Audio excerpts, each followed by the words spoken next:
The story is narrated by a young girl named Jean Louise Finch, who was almost always called by her nickname, Scout. Scout starts to explain the circumstances that led to the broken arm that her older brother, Jem, sustained many years earlier. She begins by recounting her family history. The first of her ancestors to come to America was a fur trader and apothecary named Simon Finch, who fled England to escape religious persecution and established a successful farm on the banks of the Alabama River. The farm, called Finch's Landing, supported the family for many years. The first Finches to make a living away from the farm were Scout's father, Atticus Finch, who became a lawyer in the nearby town of Macomb, and his brother, Jack Finch, who went to medical school in Boston. Their sister, Alexandra Finch, stayed to run the landing. A successful lawyer, Atticus makes a solid living in Macomb, a tired, poor, old town in the grips of the Great Depression. He lives with Jem and Scout on Macomb's main residential street. Their cook,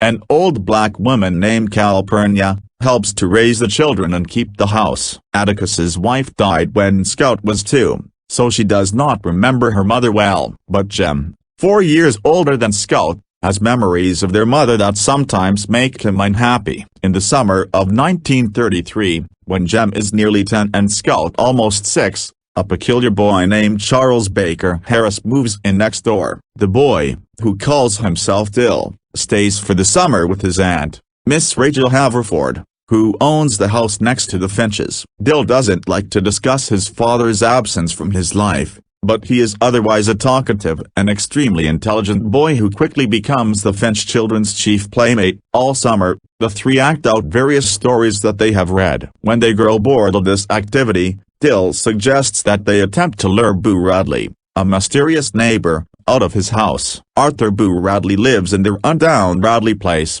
and no one has seen him outside it in years. Scout recounts how, as a boy, Boo got in trouble with the law and his father imprisoned him in the house as punishment. He was not heard from until 15 years later when he stabbed his father with a pair of scissors. Although people suggested that Boo was crazy, old Mr. Radley refused to have his son committed to an asylum. When the old man died, Boo's brother, Nathan, came to live in the house with Boo. Nevertheless, Boo continued to stay inside. Dill is fascinated by Boo and tries to convince the Finch children to help him lure this phantom of Macomb outside. Eventually, he dares Jem to run over and touch the house. Jem does so, sprinting back hastily. There is no sign of movement at Radley Place, although Scout thinks that she sees a shutter move slightly as if someone were peeking out. September arrives, and Dill leaves Macomb to return to the town of Meridian. Scout, meanwhile, prepares to go to school for the first time, an event that she has been eagerly anticipating. Once she is finally at school, however, she finds that her teacher, Miss Carolyn Fisher, deals poorly with children. When Miss Carolyn concludes that Atticus must have taught Scout to read, she becomes very displeased and makes Scout feel guilty for being educated. At recess, Scout complains to Jem, but Jem says that Miss Carolyn is just trying out a new method of teaching. Miss Carolyn and Scout get along badly in the afternoon as well. Walter Cunningham, a boy in Scout's class, has not brought lunch. Miss Carolyn offers him a quarter to buy lunch, telling him that he can pay her back tomorrow. Walter's family is large and poor, so poor that they pay Atticus with hickory nuts, turnip greens, or other goods when they need legal help, and Walter will never be able to pay the teacher back or bring a lunch to school. When Scout attempts to explain these circumstances, however, Miss Carolyn fails to understand and grows so frustrated that she slaps Scout's hand with a ruler. At lunch, Scout rubs Walter's nose in the dirt for getting her in trouble, but Jem intervenes and invites Walter to lunch. In the novel, as in certain regions of the country, the midday meal is called dinner. At the Finch house, Walter and Atticus discuss farm conditions like two men, and Walter puts molasses all over his meat and vegetables, to Scout's horror. When she criticizes Walter, however, Calpurnia calls her into the kitchen to scold her and slaps her as she returns to the dining room, telling her to be a better hostess. Back at school, Miss Carolyn becomes terrified when a tiny bug, or coyote, crawls out of a boy's hair. The boy is Burris Ewell, a member of the Ewell clan, which is even poorer and less respectable than the Cunningham clan. Burris only comes to school on the first day of every school year, making a token appearance to avoid trouble with the law. He leaves the classroom, making enough vicious remarks to cause the teacher to cry. At home, Atticus follows Scout outside to ask her if something is wrong, to which she responds that she is not feeling well. She tells him that she does not think she will go to school anymore and suggests that he could teach her himself. Atticus replies that the law demands that she go to school, but he promises to keep reading to her, as long as she does not tell her teacher about it. The rest of the school year passes grimly for Scout, who endures a curriculum that moves too slowly and leaves her constantly frustrated in class. After school one day, she passes Radley Place and sees some tinfoil sticking out of a knothole in one of the Radley's oak trees. Scout reaches into the knothole and discovers 2 pieces of chewing gum. She chews both pieces and tells Jem about them. He panics and makes her spit it out. On the last day of school, however, they find 2 old Indian head pennies hidden in the same knothole where Scout found the gum and decide to keep them. Summer comes at last, school ends, and Dill returns to Macomb. He, Scout, and Jem begin their games again. One of the first things they do is roll one another inside an old tire. On Scout's turn, she moves in front of the Radley steps, and Jem and Scout panic. However, this incident gives Jem the idea for their next game. They will play Boo Radley. As the summer passes, their game becomes more complicated, until they act out an entire Radley family melodrama. Eventually, however, Atticus catches them and asks if their game has anything to do with the Radleys. Jem lies, and Atticus goes back into the house. The kids wonder if it's safe to play their game anymore. Jem and Dill grow closer, and Scout begins to feel left out of their friendship. As a result, she starts spending much of her time with one of their neighbors, Miss Maudie Atkinson, a widow with a talent for gardening and cake baking who was a childhood friend of Atticus's brother, Jack. She tells Scout that Boo Radley is still alive and it is her theory Boo is the victim of a harsh father, now deceased, a foot-washing Baptist who believed that most people are going to hell. Miss Maudie adds that Boo was always polite and friendly as a child. She says that most of the rumors about him are false, but that if he wasn't crazy as a boy, he probably is by now. Meanwhile, Jem and Dill plan to give a note to Boo inviting him out to get ice cream with them. They try to stick the note in a window of the Radley place with a fishing pole, but Atticus catches them and orders them to stop tormenting that man with either notes or the Boo Radley game. Jem and Dill obey Atticus until Dill's last day in Macomb, when he and Jem plan to sneak over to Radley Place and peek in through a loose shutter. Scout accompanies them, and they creep around the house, peering in through various windows. Suddenly, they see the shadow of a man with a hat on and flee. Hearing a shotgun go off behind them, they escape under the fence by the schoolyard, but Jem's pants get caught on the fence, and he has to kick them off to free himself. The children return home, where they encounter a collection of neighborhood adults, including Atticus, Miss Maudie, and Miss Stephanie Crawford, the neighborhood gossip. Miss Maudie informs them that Mr. Nathan Radley shot at a Negro in his yard. Miss Stephanie adds that Mr. Radley is waiting outside with his gun so he can shoot at the next sound he hears. When Atticus asks Jem where his pants are,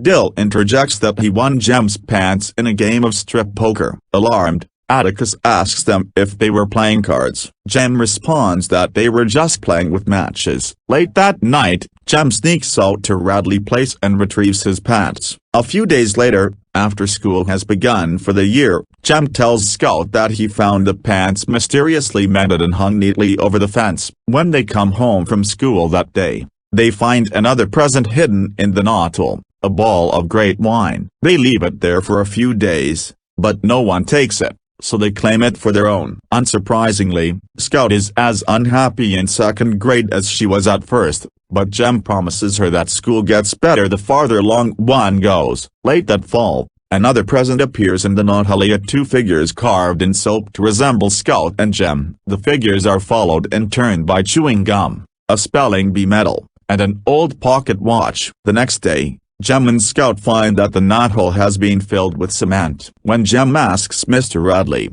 Nathan Radley, Boo's brother, About the knothole the following day, Mr. Radley replies that he plugged the knothole because the tree is dying. For the first time in years, Maycomb endures a real winter. There is even light snowfall, an event rare enough for schools to be closed. Jem and Scout haul as much snow as they could from Miss Maudie's yard to their own. Since there is not enough snow to make a real snowman, they build a small figure out of dirt and cover it with snow. They make it look like Mr. Avery, an unpleasant man who lives down the street. The figure's likeness to Mr. Avery is so strong that Atticus demands that they disguise it. Jem places Miss Maudie's sun hat on its head and sticks her hedge clippers in its hands, much to her chagrin. That night, Atticus wakes Scout and helps her put on her bathrobe and coat, and goes outside with her and Jem. Miss Maudie's house is on fire. The neighbors help her save her furniture, and the fire truck arrives in time to stop the fire from spreading to other houses. But Miss Maudie's house burns to the ground. In the confusion, someone drapes a blanket over Scout. When Atticus later asks her about it, she has no idea who put it over her. Jem realizes that Boo Radley put it on her, and he reveals the whole story of the knothole, the presents, and the mended pants to Atticus. Atticus tells them to keep it to themselves, and Scout, realizing that Boo was just behind her, nearly throws up. Despite having lost her house, Miss Maudie is cheerful the next day. She tells the children how much she hated her old home and that she is already planning to build a smaller house and plant a larger garden. She says she wishes she had been there when Boo put the blanket on Scout to catch him in the act. At school, Scout nearly starts a fight with a classmate named Cecil Jacobs after Cecil uses an offensive racial slur to declare that Atticus defends black people. Atticus has been asked to defend Tom Robinson, a black man accused of raping a white woman. It is a case he cannot hope to win, but Atticus tells Scout that he must argue it to uphold his sense of justice and self-respect. At Christmas time,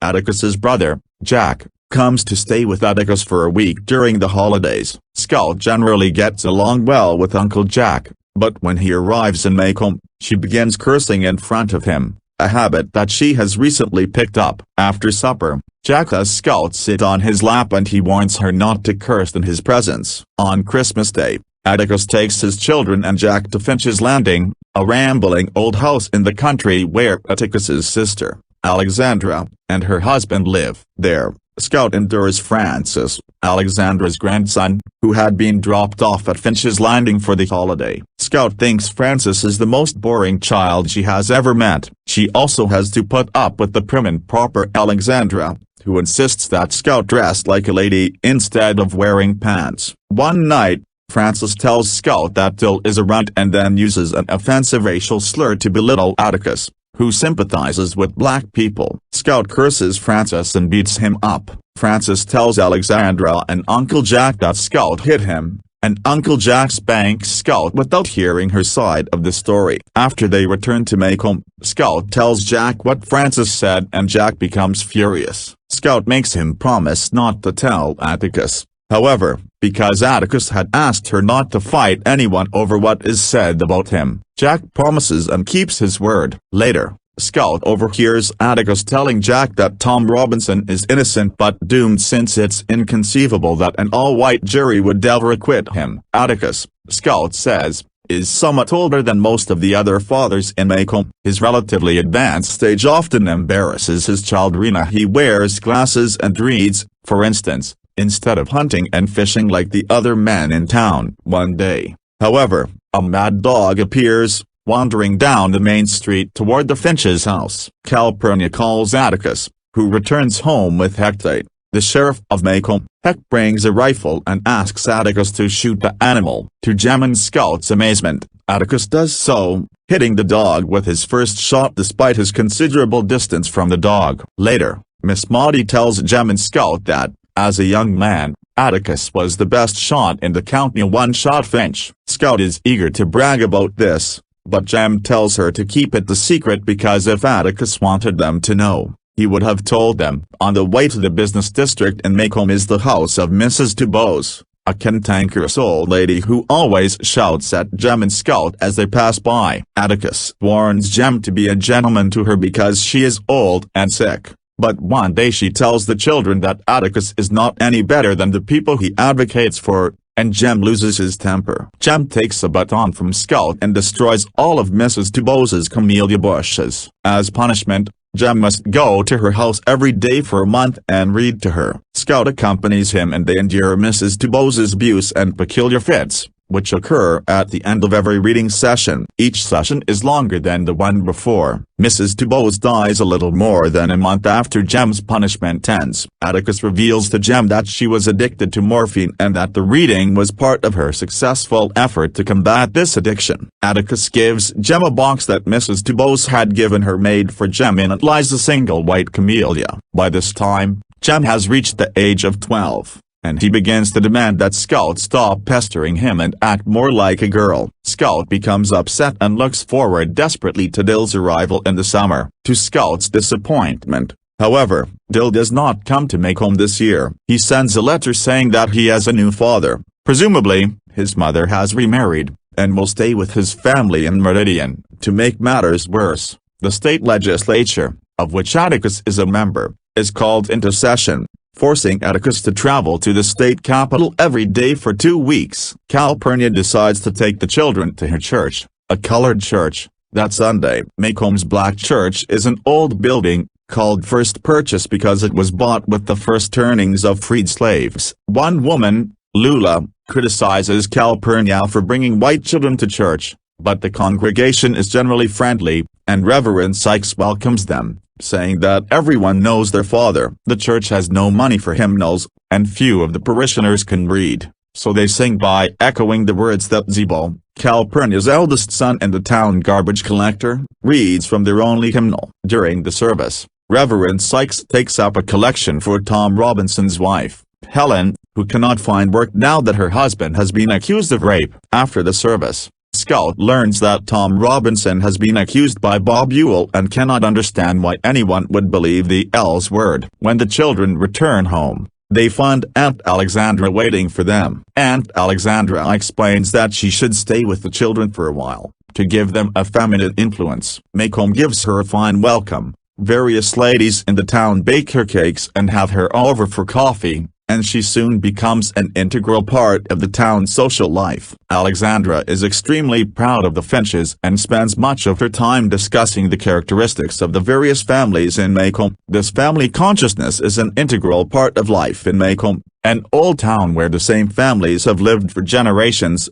and where every family has its quirks and eccentricities. However, Jem and Scout lack the pride that Aunt Alexandra considers commensurate with being a Finch. She orders Atticus to lecture them on the subject of their ancestry. He makes a valiant attempt but succeeds only in making Scout cry. The impending trial of Tom Robinson and Atticus's role as his defense lawyer make Jem and Scout the objects of whispers and glances whenever they go to town. One day, Scout tries to ask Atticus what rape is, and the subject of the children's trip to Calpurnia's church comes up. Aunt Alexandra tells Scout she cannot go back the next Sunday. Later, she tries to convince Atticus to get rid of Calpurnia, saying that they no longer need her. Atticus refuses. That night, Jem tells Scout not to antagonize Alexandra. Scout gets angry at being lectured and attacks Jem. Atticus breaks up the fight and sends them to bed. Scout discovers something under her bed. She calls Jem in and they discover Dill hiding there. Dill has run away from home because his mother and new father did not pay enough attention to him. He took a train from Meridian to Maycomb Junction,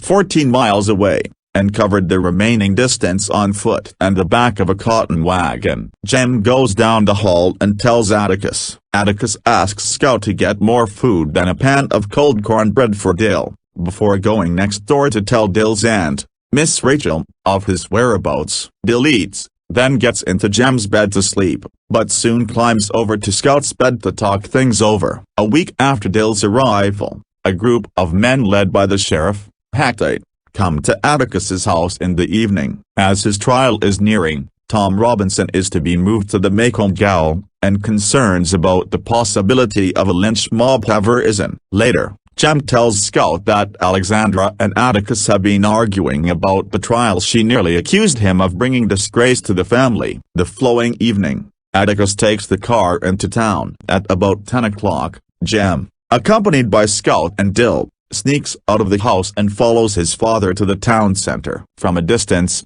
They see Atticus sitting in front of the Maycomb Gal, reading a newspaper. Jem suggests that they not disturb Atticus and return home. At that moment, 4 cars drive into Maycomb and park near the jail. A group of men gets out, and one demands that Atticus move away from the jailhouse door. Atticus refuses, and Scout suddenly comes racing out of her hiding place next door, only to realize that this group of men differs from the group that came to their house the previous night. Jem and Dill follow her, and Atticus orders Jem to go home. Jem refuses, and one of the men tells Atticus that he has 15 seconds to get his children to leave. Meanwhile, Scout looks around the group and recognizes Mr. Cunningham, the father of her classmate Walter Cunningham. She starts talking to him about his legal entailments and his son, and asks him to tell his son hey. All of the men stare at her. Mr. Cunningham, suddenly ashamed, squats down and tells Scout that he will tell his son hey for her,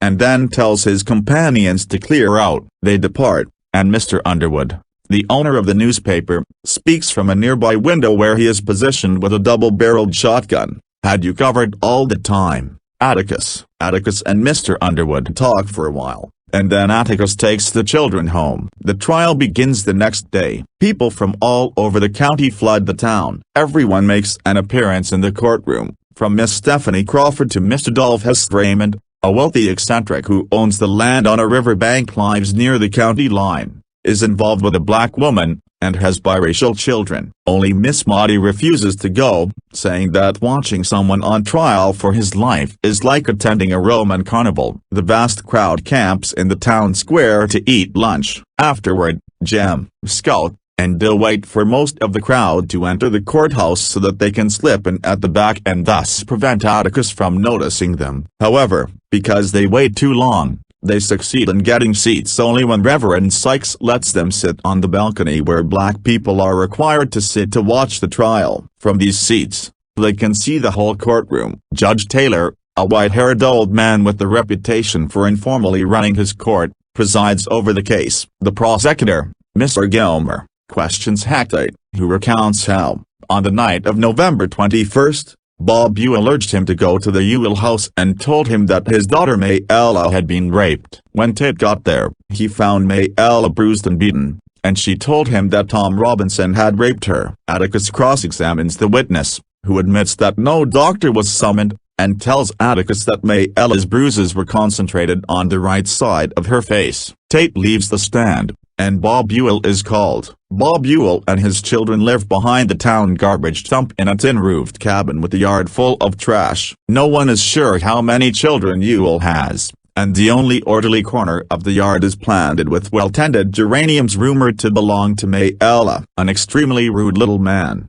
Ewell testifies that on the evening in question, he was coming out of the woods with a load of kindling when he heard his daughter yelling. When he reached the house, he looked out the window and saw Tom Robinson raping her. Robinson fled, and Ewell went into the house, saw that his daughter was all right, and ran for the sheriff. Atticus's cross-examination is brief. He asks Mr. Ewell why no doctor was called, it was too expensive and there was no need, and then has the witness write his name. Bob Ewell, the jury sees, is left-handed, and a left-handed man would be more likely to leave bruises on the right side of a girl's face. The trial continues, with the whole town glued to the proceedings. Mayella, who testifies next, is a reasonably clean by the L's standards and terrified 19-year-old girl. She says that she called Tom Robinson inside the fence that evening and offered him a nickel to break up a dresser for her, and that once he got inside the house he grabbed her and took advantage of her. In Atticus's cross-examination,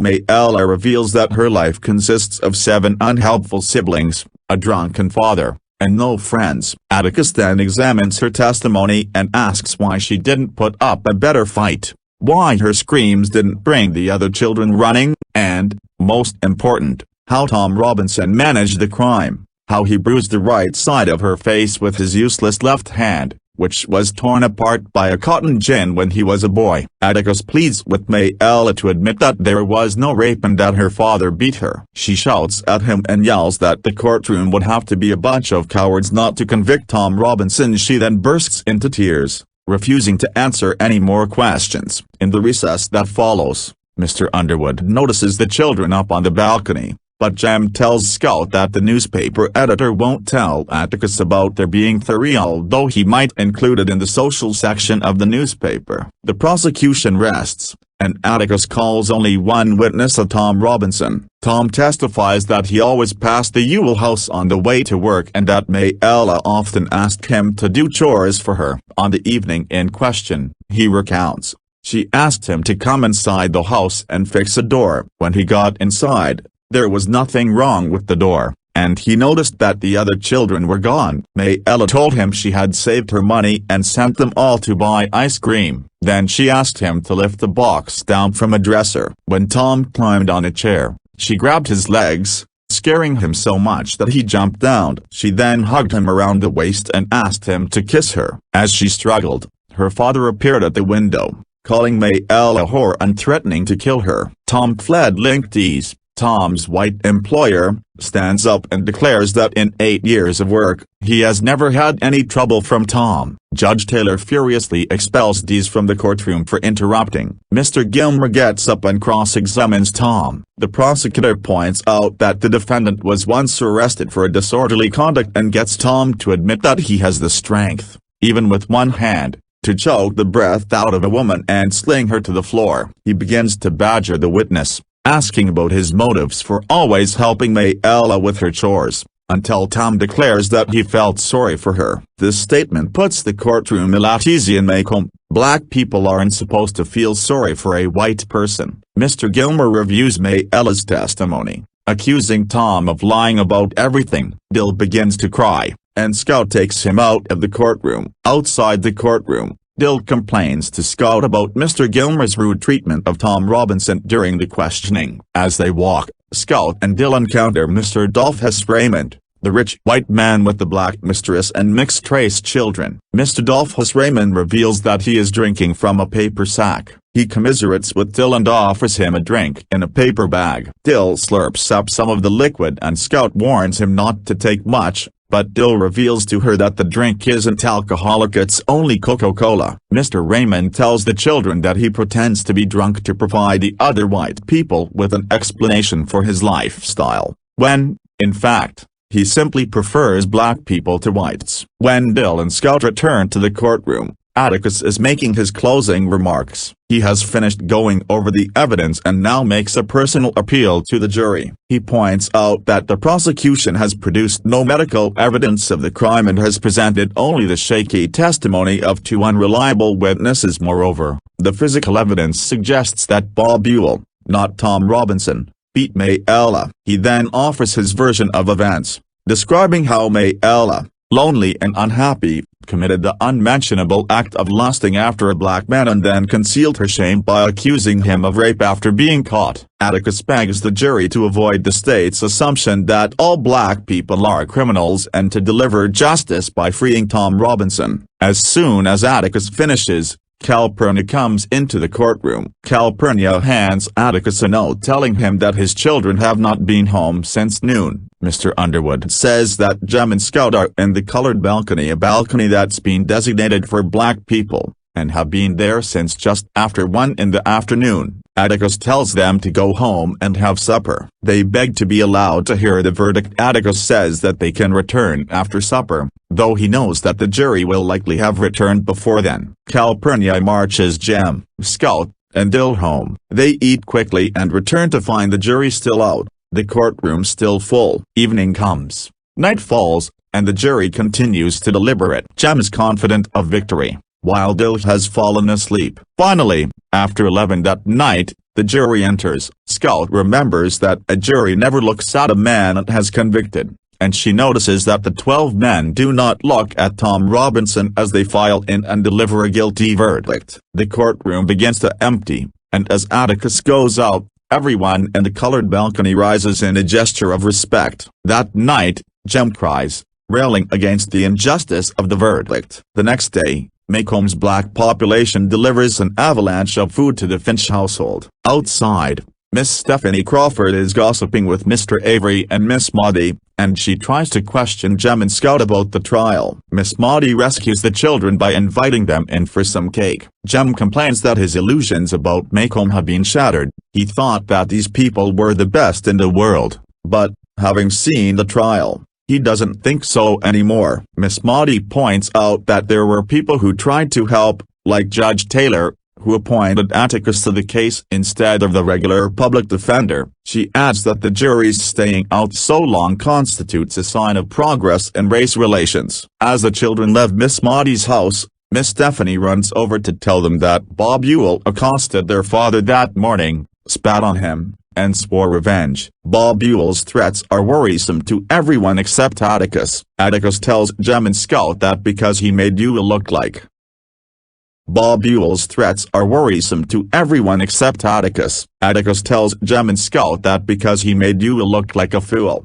Ewell needed to get revenge. Now that Ewell has gotten that vengefulness out of his system, Atticus expects no more trouble. Aunt Alexandra and the children remain worried. Meanwhile, Tom Robinson has been sent to another prison 70 miles away while his appeal wins through the court system. Atticus feels that his client has a good chance of being pardoned. When Scout asks what will happen if Tom loses, Atticus replies that Tom will go to the electric chair, as rape is a capital offense in Alabama. Jem and Atticus discuss the justice of executing men for rape. The subject then turns to jury trials and to how all 12 men could have convicted Tom. Atticus tells Jem that in an Alabama court of law, a white man's word always beats a black man's, and that they were lucky to have the jury out so long. One man on the jury wanted to acquit amazingly. It was one of the Cunninghams. Upon hearing this revelation, Scout announces that she wants to invite young Walter Cunningham to dinner,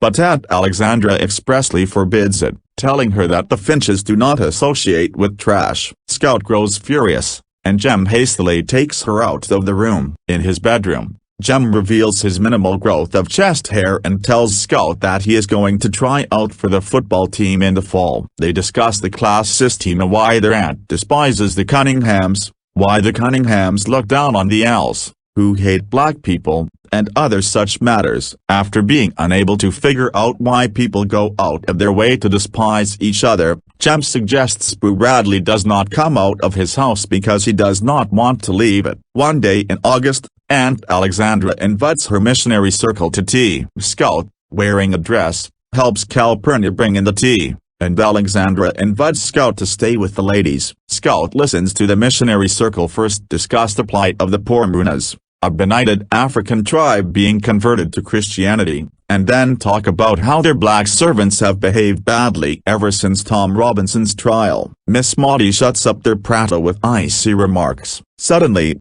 Atticus appears and calls Alexandra to the kitchen. There he tells her, Scout, Calpurnia, and Miss Maudie that Tom Robinson attempted to escape and was shot 17 times. He takes Calpurnia with him to tell the Robinson family of Tom's death. Alexandra asks Miss Maudie how the town can allow Atticus to wreck himself in pursuit of justice. Maudie replies that the town trusts him to do right. They return with Scout to the missionary circle, managing to act as if nothing is wrong. September has begun and Jem and Scout are on the back porch when Scout notices a roly-poly bug. She is about to mash it with her hand when Jem tells her not to. She dutifully places the bug outside. When she asks Jem why she shouldn't have mashed it, he replies that the bug didn't do anything to harm her. Scout observes that it is Jem, not she, who is becoming more and more like a girl. Her thoughts turn to Dill, and she remembers him telling her that he and Jem ran into Atticus as they started home from swimming during the last 2 days of August. Jem had convinced Atticus to let them accompany him to Helen Robinson's house,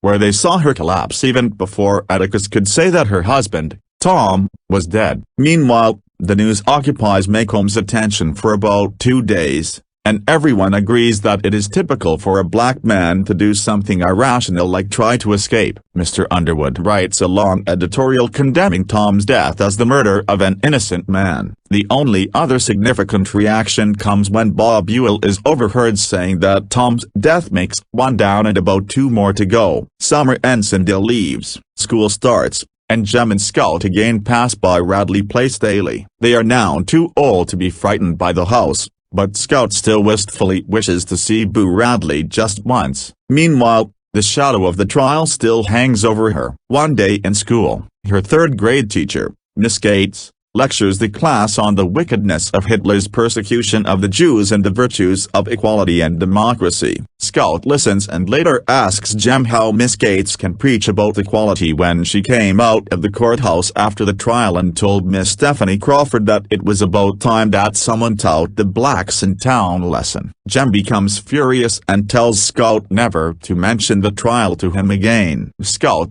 upset, goes to Atticus for comfort. By the middle of October, Bob Ewell gets a job with the WPA, one of the Depression job programs, and loses it a few days later. He blames Atticus for getting his career. Also in the middle of October, Judge Taylor is home alone and hears someone prowling around when he goes to investigate. He finds his screen door open and sees a shadow creeping away. Bob Ewell then begins to follow Helen Robinson to work, keeping his distance but whispering obscenities at her. Dee sees Ewell and threatens to have him arrested if he doesn't leave Helen alone. He gives her no further trouble. But these events worry Aunt Alexandra, who points out that Ewell seems to grudge against everyone connected with the case. That Halloween, the town sponsors a party and play at the school. This plan constitutes an attempt to avoid the unsupervised mischief of the previous Halloween when someone burglarized the house of two elderly sisters and hid all of their furniture in their basement. The play is an agricultural pageant in which every child portrays a food.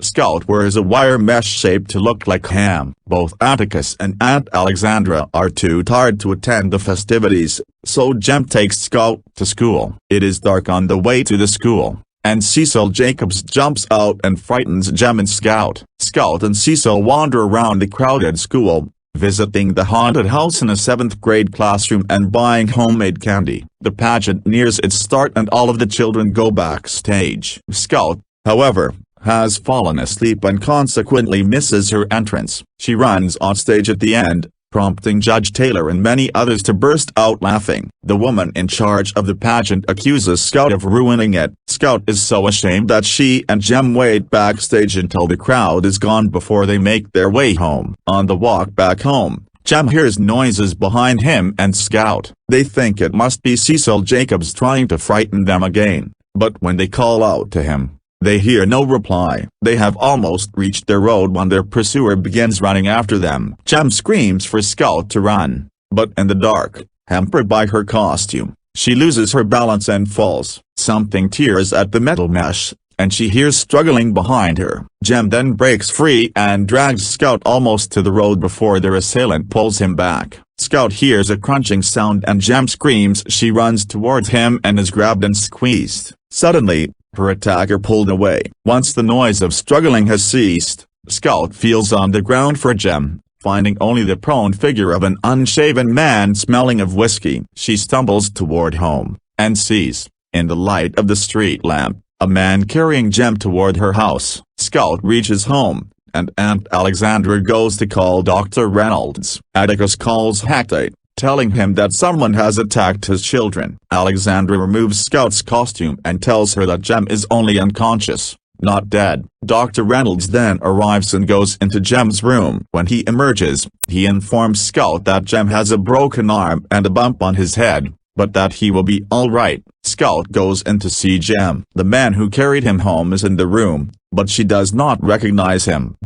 Tate appears and tells Atticus that Bob Ewell is lying under a tree, dead, with a knife stuck under his ribs. As Scout tells everyone what she heard and saw, Hecate shows her costume with a mark on it where a knife slashed and was stopped by the wire. When Scout gets to the point in the story where Jem was picked up and carried home, she turns to the man in the corner and looks at him for the first time. He is paled, with worn clothes and a thin, pinched face and colorless eyes. She realizes that it is Boo Radley. Scout takes Boo and Mr. Earthhero down to the porch, and they sit in the shadow listening to Atticus and Hecate argue. Heck insists on calling the death an accident, but Atticus, thinking that Jem killed Bob Ewell, doesn't want his son protected from the law. Heck corrects him. Ewell fell on his knife. Jem didn't kill him. Although he knows that Boo is the one who stabbed Ewell, Heck wants to hush up the whole affair, saying that Boo doesn't need the attention of the neighborhood brought to his door. Tom Robinson died for no reason, he says, and now the man responsible is dead. Let the dead bury the dead. Scout takes Boo upstairs to say goodnight to Jem and then walks him home. He goes inside his house, and she never sees him again. But, for just a moment, she imagines the world from his perspective. She returns home and finds Atticus sitting in Jem's room. He reads one of Jem's books to her until she falls asleep.